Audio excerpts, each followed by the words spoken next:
Meus irmãos e irmãs, irmãos que nos acompanham aqui na missa presencial, irmãos que nos acompanham pelo nosso canal do YouTube. Nós estamos no quarto domingo do tempo da Quaresma, domingo rosa, domingo da alegria, porque se aproxima a festa da Páscoa. A antífona de entrada da missa é: alegra-se Jerusalém, se reúna todos vós que a amais, e vós que estáis tristes, se alegrai, porque a alegria vem a nós. Essa é a antífona de entrada da missa, que nos convida, quando estamos tristes, a voltar à alegria. Nós estamos vivendo um tempo muito diferente, nós estamos vivendo o tempo da pandemia. Muitas pessoas às vezes falam: olha, tem desemprego, a saúde não funciona, a economia do mundo está quebrada. Mas não foi a pandemia que trouxe isso. A crise financeira no mundo já estava há muito tempo, o sistema de saúde já estava há muito tempo. A pandemia faz o quê? A pandemia, ela revela ao mundo a fragilidade que nós vivemos. Então nós não podemos culpar a pandemia pelo desemprego.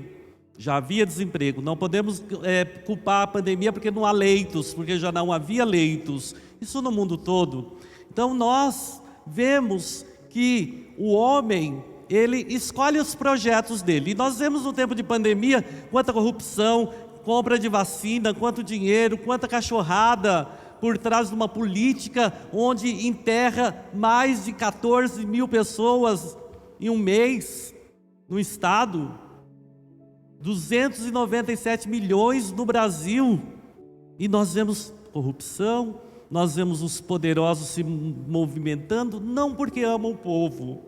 E é a mesma coisa que nós ouvimos na primeira leitura. O povo, os governantes lá no tempo dos provérbios que nós ouvimos, eles não estavam preocupados com o povo. Eles estavam preocupados com o dinheiro, com as falcatruas, eles viviam na escuridão. E aí, eles não assumem o projeto de Deus. O que acontece? Os inimigos entram na cidade, destroem o templo e levam eles presos como escravos. Na escravidão, eles cantam o belo salmo que nós ouvimos, que minha língua se colhe ao céu da boca, se eu me esquecer de ti, Jerusalém. Começam a chorar, começam a lembrar da tristeza de estar exilado da sua pátria. Mas tudo isso acontece com o povo de Deus, acontece também conosco. Por quê? Não porque Deus quer que nós soframos, mas nós fazemos uma escolha, nós fazemos uma opção a seguir os projetos humanos e não o projeto de Deus. Quando escolhemos o projeto humano, nós negamos Deus. Quando negamos Deus, o inimigo toma de conta da nossa vida, toma de conta do mundo, e nós vivemos tudo isso que nós estamos vivendo. Depois, a segunda leitura, Paulo vem dizer para nós que nenhum de nós merecemos que Jesus Cristo morreu numa cruz e ressuscitou por nós. Deus não escolheu por quem morrer, Ele morreu por todos nós pecadores. E Ele continua morrendo, e nós não merecemos, nós recebemos esta graça porque é a graça de Deus. Nós recebemos a graça, não porque merecemos, porque somos todos pecadores e ainda optamos por um projeto que não é o projeto de Deus na nossa vida. Então Deus ama a cada um de nós. Isso é muito importante. No tempo de pandemia, no tempo das vacas gordas, no tempo das vacas magras, Deus está sempre conosco, porque Deus ama o seu povo. Deus é fiel à sua aliança, mesmo que muitas vezes nós não sejamos fiéis à aliança feita com Deus. Deus, Ele sempre permanece, Ele sempre é fiel ao seu amor. A tal ponto de enviar o seu próprio Filho ao mundo, seu único Filho. Deus nos ama tanto que Deus queria se comunicar com o homem, Deus queria se comunicar com a mulher, Deus queria se comunicar com a criação. Deus manda profetas. Os homens, quando nós lemos os profetas, fecham o ouvido a Deus. Deus continua mandando sinais, Deus continua falando para que nós nos convertamos, porque Deus nos ama, nós temos um projeto para fazer. O homem e a mulher fecham o ouvido a esse projeto de Deus. E aí vem a dor, aí vem o sofrimento. Não que Deus nos castigue, a nossa escolha nos castiga. Deus ama infinitamente. E quando nós dizemos Deus ama o mundo, não, Deus ama você, Deus ama a mim, Deus ama a nós que somos pecadores. Deus não ama todo mundo igual, Deus ama a cada um com um amor especial, e é o mesmo amor. Então quando a gente fala Deus nos amou o mundo, tá bom, Ele amou todo mundo, mas não me ama. Não, primeiro Deus te ama e porque você é pecador, porque você é miserável e porque nós não merecemos o amor de Deus, Ele dá o seu próprio Filho para entregar a sua vida, morrer por nós, ressuscitar no terceiro dia. E aí o Evangelho vai dizer que nós já estamos ressuscitados com Deus, nós já podemos viver o céu. Ninguém precisa esperar passar a morte, ninguém precisa esperar a vida eterna. Depois que Jesus morre na cruz, nós já estamos salvos. Mas o que é salvação?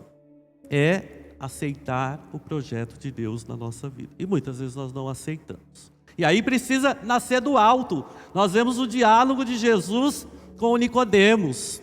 Tem que nascer do alto, tem que nascer da luz, tem que ter uma vida nova, temos que ter novos relacionamentos dentro da família, tempo de pandemia, temos que ter novos relacionamentos dentro da comunidade, temos que ter novos relacionamentos no mundo.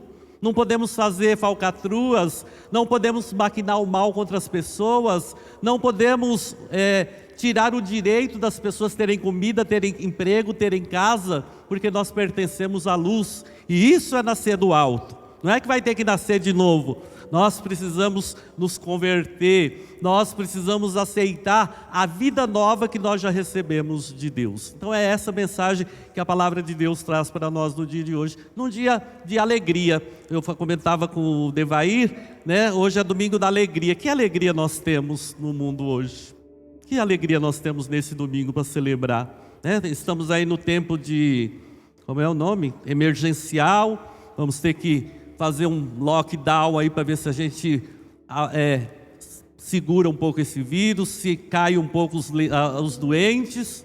E que alegria nós temos, né? Muitas pessoas falam, não vejo mais sentido, não tenho mais esperança. E a igreja e o próprio Deus vem falar para nós, alegra você que está triste, né? Se reúna vocês que se amam, se reúnam em Jerusalém, né? A alegria vem, e a alegria é o Senhor que vai morrer numa cruz, é o Senhor que vai ressuscitar de novo, é o Senhor que nos salva a cada dia que nós celebramos o sagrado mistério da Eucaristia. Quando rezamos a missa, Jesus morre na cruz, Jesus ressuscita para nós e traz a salvação. Agora, nós aceitamos a salvação ou não? Se não aceitamos, ótimo, vamos viver a nossa vida.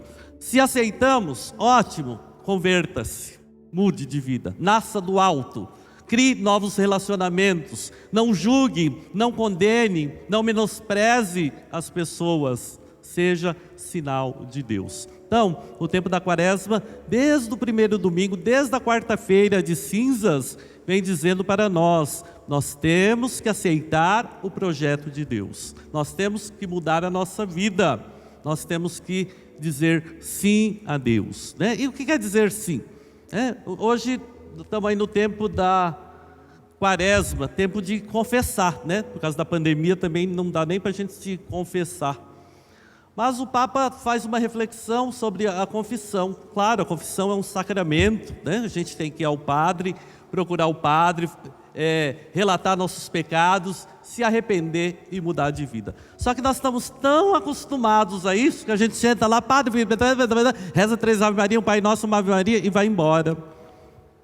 Nós às vezes banalizamos o sacramento. E o sacramento, ele ele funciona na nossa vida pelo mistério e pela graça de Deus. Quando a gente se aproxima do confessionário, a gente já tem que ter passado pelo processo de nos perdoar, de aceitar o perdão de Deus, de perdoar o irmão e de querer mudar para uma vida nova. Então essa é a proposta também de Jesus, né? Nós temos que se arrepender em primeiro lugar aqui dentro do nosso coração. Nós temos que em primeiro lugar perdoar o irmão. Nós rezamos todo dia, se você reza o Pai Nosso, é católico, todo dia nós rezamos o Pai Nosso e pedimos uma coisa muito séria a Deus: perdoe os meus pecados, como eu perdoo o meu irmão. Então eu quero terminar a reflexão: como é que você está perdoando o seu irmão? Então não reze. Eu estou dividindo o pão, eu estou dividindo alegria, eu estou dividindo esperança ao meu irmão, então não reze o Pai Nosso se não está. Porque você pede: venha a nós o vosso reino. E o reino de Deus é de paz, é de justiça, é de amor, é de partilha, é de solidariedade, é de acolher o que é diferente. Está aí a campanha da fraternidade. Diálogo. Quem não dialoga não é de Deus, é do diabo. Quem se fecha em si mesmo não é de Deus, é do diabo. Então nós temos que dialogar, nós temos que nos relacionar, um novo relacionamento que traga a vida e traga a esperança, tanto dentro da nossa família, dentro da nossa comunidade e no mundo todo. Então que Deus nos ajude nesses tempos difíceis a optar pelo projeto de amor dele. Louvado seja nosso Senhor Jesus Cristo.